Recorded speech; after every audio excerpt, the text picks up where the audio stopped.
ये कहानी है 12 साल के एक लड़के की जो अपनी ही स्टेप मदर के साथ रिलेशन बनाना चाहता है। हेलो दोस्तों, आज हम एक्सप्लेन करने वाले हैं 1972 में रिलीज हुई एक रोमांटिक थ्रिलर मूवी जिसका नाम है व्हाट द पीपर शो। मूवी की स्टार्टिंग में हम सारा नाम की एक औरत को देखते हैं जो अपने बाथ टब में नहा रही थी। तभी उसे करंट लगता है और उसकी वहीं पर मौत हो जाती है। ये था इस मूवी का इंट्रो। अब स्टोरी एक साल बाद की दिखाई जाती है जहां हम देखते हैं एलिस नाम की एक लड़की को जो अपने हस्बैंड पॉल के घर आई हुई थी। एलिस पॉल की दूसरी वाइफ थी और सारा जो थी वो पॉल की पहली वाइफ थी जिसे हमने स्टार्टिंग में मरते हुए देखा था। पॉल एक बिजनेसमैन था, इसीलिए वो किसी काम से बाहर गया हुआ था और एलिस को पॉल ने अपने 12 साल के बेटे मार्कस का ख्याल रखने के लिए भेजा था। एलिस मार्कस की स्टेप मदर थी, इसीलिए उसका भी फर्ज बनता है मार्कस का ख्याल रखना। पॉल ने एलिस को बताया था कि मार्कस अपनी बोर्डिंग स्कूल गया है और वो एक हफ्ते के बाद घर लौटेगा, इसीलिए एलिस वहाँ पहले ही पहुँच गई थी। लेकिन जब वो वहाँ पहुँचती है तो वो देखती है कि मार्कस तो घर पर ही है। जब एलिस उसका रीजन पूछती है तब मार्कस कहता है कि उसे स्कूल में जल्दी छुट्टी मिल गई क्योंकि स्कूल में चिकन पॉक्स फैल गया है। तो एलिस उस पर यकीन कर लेती है, पर उसे ये सब थोड़ा अजीब जरूर लग रहा था। वो हैरान थी क्योंकि मार्कस एज में भले ही छोटा था पर वो ऐसी बातें करता था जैसे वो कोई बच्चा नहीं बड़ा आदमी हो। अगली सुबह एलिस को पॉल का कॉल आता है और पॉल मार्कस से बात करना चाहता था, तो एलिस मार्कस को फोन देनी चाहती है। उस टाइम मार्कस बाथ टब में नहा रहा था। एलिस उसे फोन देती है और वो पॉल से बातें करता है। उसकी बात हो जाने के बाद एलिस पॉल से बातें करने लगती है। जब एलिस पॉल से बातें कर रही थी तब मार्कस एलिस के पास आता है और उसे गंदी तरह से टच करने लगता है। मार्कस का ऐसा बिहेवियर देख के एलिस हैरान हो जाती है, साथ ही उसे गुस्सा भी आता है, पर वो उसे बिना कुछ कहे वहाँ से चली जाती है। जैसे जैसे टाइम बीतता है हमें पता चलता है कि मार्कस का कोई दोस्त नहीं है, साथ ही मार्कस एक बिगड़ा हुआ लड़का होता है। एलिस उसका ख्याल रखने में कोई कसर नहीं छोड़ती, पर मार्कस अपनी ही स्टेप मदर को गलत नजरों से देखता है। कुछ दिनों बाद मार्कस के डैड अपना काम खत्म करके वापस आ जाते हैं। मार्कस और एलिस एयरपोर्ट पर पॉल को लेने जाते हैं। जब वो कार लेकर घर आ रहे थे तब पॉल एलिस को टच करने लगता है, जिससे एलिस का ध्यान हट जाता है और उनका एक्सीडेंट होने ही वाला था कि तभी एलिस कार को कंट्रोल कर लेती है। घर आने के बाद एलिस और पॉल इंटीमेट होते हैं और मार्कस बाहर खेल रहा होता है। उस शाम ये तीनों एक होटल में डिनर करने के लिए जाते हैं, जहां पॉल एलिस से पूछता है कि क्या तुमने मेरी तिजोरी से पैसे निकाले हैं? तब एलिस कहती है कि नहीं, मार्कस ने निकाले थे उस टैक्सी को पे करने के लिए। ये सुन के मार्कस कहता है कि मैंने तो सिर्फ 365 से निकाले थे। तब एलिस कहती है कि तुम खुद मुझे बता रही थी कि मैंने डैड के सारे पैसे निकाल लिए। इस पर मार्कस तुरंत कहता है कि मैंने ऐसा कहा ही नहीं। कुल मिलाकर पैसे गुम होने का सारा श्रेय एलिस को मिलता है। इसीलिए घर आने के बाद एलिस मार्कस का रूम चेक करती है। उसे रूम में से पैसे तो नहीं मिलते पर उसे एक फटा हुआ लेटर जरूर मिलता है। एक दिन जब मार्कस और पॉल स्विमिंग कर रहे थे तब मार्कस पॉल को बताता है कि एलिस मेरा जरा भी ख्याल नहीं रखती और साथ ही वो ये भी कहता है कि वो मुझे जरा भी पसंद नहीं करती। उसकी ये सारी बातें एलिस सुन रही थी, तो वहीं पॉल भी मार्कस की बातों पर ज्यादा ध्यान नहीं देता क्योंकि वो एक बच्चा है और बच्चे कुछ भी बोलते रहते हैं। मार्कस पॉल को ये भी बताता है कि एलिस ने मेरे रूम की तलाशी ली। पॉल एलिस को इसके बारे में पूछता भी है पर वो कुछ नहीं बताती।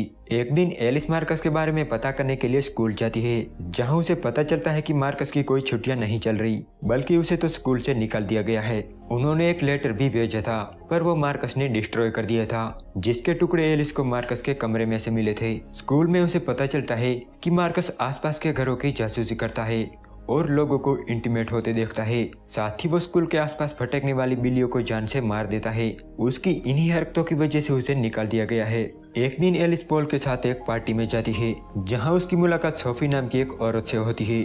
वो बताती है कि सारा मेरी फ्रेंड थी और उसकी बाथ टब में डूबने से मौत हो गई थी। अब एलिस को ये लगने लगा था कि मार्कस ने ही सारा को मारा था। एलिस ये सब पॉल को समझाने की कोशिश भी करती है। वो उसे मार्कस के बारे में भी बताती है पर पॉल उसका यकीन नहीं करता। उल्टा उन दोनों की बहस हो जाती है। एक रात एलिस किसी काम से ऊपर वाले स्टोर पर जाती है। तभी वो देखती है कि उसके बेडरूम की छत पर एक हॉल है जिससे उनका बेड दिखाई देता है। ये देख के उसे तुरंत मार्कस का ख्याल आता है और उसे पता चल जाता है कि मार्कस उन दोनों को इंटीमेट होते देखता है। तो एलिस तुरंत मार्कस के पास जाती है और उससे पूछती है कि वो उन दोनों को क्यों देखता है। तब मार्कस कहता है कि मुझे ये सब करना बहुत अच्छा लगता है। एलिस उसे पूछती है कि क्या वो सारा को भी इसी तरह देखता था। तब मार्कस कहता है कि सारा को देखने में उसे मजा नहीं आता था। वो कहता है कि वो तुम्हारी तरह हॉट नहीं थी। अब यहाँ एलिस मार्कस से पूछती है कि सारा की मौत कैसे हुई। तो मार्कस कहता है कि उसे दिल का दौरा पड़ा था। ये सुन के एलिस कहती है कि तुम झूठ बोल रहे हो, उसकी मौत करंट लगने से हुई थी। एलिस उसे कहती है कि तुम बहुत कुछ जानते हो पर तुम मुझे बता नहीं रहे। इस पर मार्कस कहता है कि मैं ये सब तुम्हें क्यों बताऊं, मुझे इसमें क्या मिलेगा। तब एलिस उसे पैसे ऑफर करती है पर वो मना कर देता है और कहता है कि उसे एलिस चाहिए। तब एलिस एक एक करके अपने कपड़े उतारने लगती है और मार्कस उसके सवालों के जवाब देने लगता है। वो कहता है कि सारा को एक हार्ट कंडीशन थी जिसके बारे में किसी को पता नहीं था। उसने ये बात पॉल को भी नहीं बताई थी। मार्कस कहता है कि उसे ये बात डॉक्टर के एक लेटर से पता चली है। तब एलिस को लगता है कि मार्कस झूठ बोल रहा है और वो उस पर बिल्कुल भी यकीन नहीं करती और वहाँ से चली जाती है। इसके बाद एलिस वो हॉल पॉल को दिखाती है पर जब वो वहाँ देखते हैं तो वहाँ कुछ नहीं था। एलिस पॉल को बताती है कि मार्कस उनके कमरे में जागता रहता है पर पॉल उसकी बातों पर यकीन नहीं करता और उसे भी अब लगने लगा था कि एलिस अब पागल होती जा रही है। लेकिन एलिस हार नहीं मानती। वो सारा की मौत पर रिसर्च करती है और उसे पता चल जाता है कि मार्कस ने ही सारा को मारा था। मार्कस ने सारा के बाथटब में खराब हीटर लगा दिया था जिससे उसे शॉक लगा और उसकी डेथ हो गई। अब इसके बाद एलिस मार्कस से और भी बातें पता करना चाहती थी, इसीलिए वो मार्कस से पूछती है कि उसने सारा को क्यों मारा। तब मार्कस कहता है कि सारा उसे जरा भी पसंद नहीं थी। साथ ही वो ये भी कहता है कि उसे लोगों को टॉर्चर करने में बड़ा मजा आता है। वो एलिस से कहता है कि अब मरने की बारी तुम्हारी है। ये सुन के एलिस मेंटली डिस्टर्ब हो जाती है। अब उसे समझ नहीं आ रहा था कि वो क्या करे क्योंकि कोई भी उसकी बातों पर यकीन नहीं कर रहा था।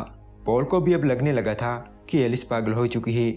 इसके बाद एलिस की हालत इतनी खराब हो जाती है कि उसे एक मेंटल हॉस्पिटल में रखा जाता है। कुछ महीनों बाद जब एलिस ठीक हो जाती है तब उसे छोड़ दिया जाता है। एक दिन ये तीनों पार्क में घूम रहे थे।